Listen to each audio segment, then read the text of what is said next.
Steve Bannon, a former top aide to President Donald Trump, was found guilty by a jury which heard arguments during the federal trial over his alleged refusal to comply with a subpoena issued by the House Select Committee investigating the January 6 attack on the U.S. Capitol and efforts to overturn the 2020 presidential election.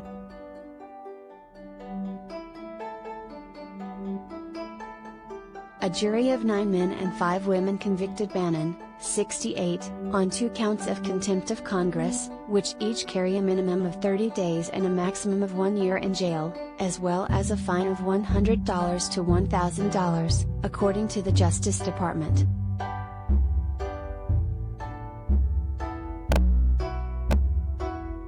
The jury returned a verdict after deliberating for less than 3 hours.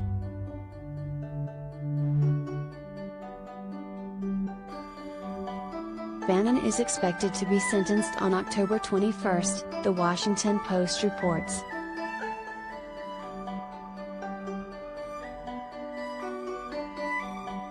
He was among the first 4 witnesses in Trump's inner circle to be subpoenaed by the January 6 committee, which wrote in a letter dated September 23 that it had reason to believe Bannon had relevant information on important activities that led to and informed the January 6 insurrection, including his comments on January 5 that all hell is going to break loose tomorrow.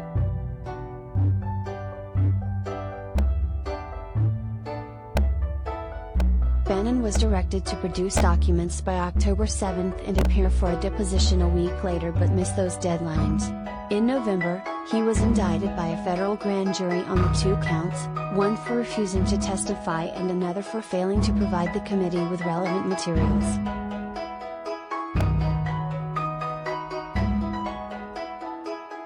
"We're taking down the Biden regime," Bannon told reporters before he surrendered to the aide after the indictment, which he said was all noise.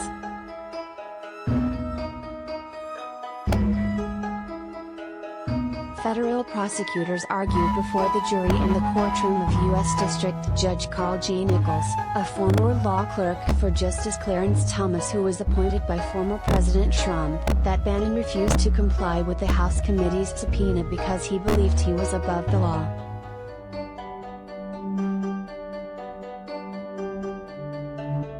In the government's opening argument, U.S. Attorney Amanda Vaughn said the case is about the defendant thumbing his nose at the orderly processes of our government. It is that simple.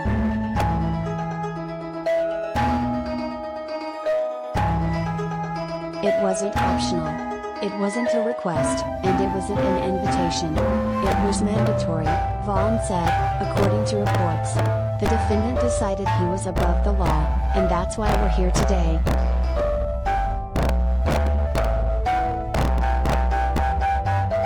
Lawyers defending Bannon argued that he didn't ignore the subpoena but rather that he believed he was engaged in talks with the committee over Trump's claims of executive privilege as the deadlines passed.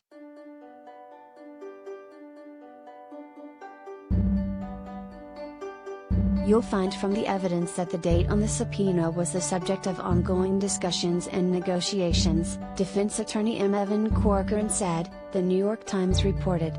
The dates on the subpoena were not fixed, they were flexible.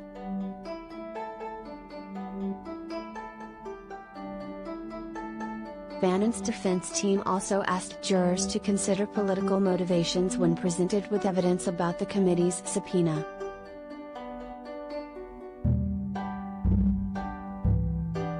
My single request for you is to think about it and ask yourself, is this piece of evidence affected by politics? Corcoran said, noting a vote in Congress along party lines to hold Bannon in contempt, according to the Washington Post.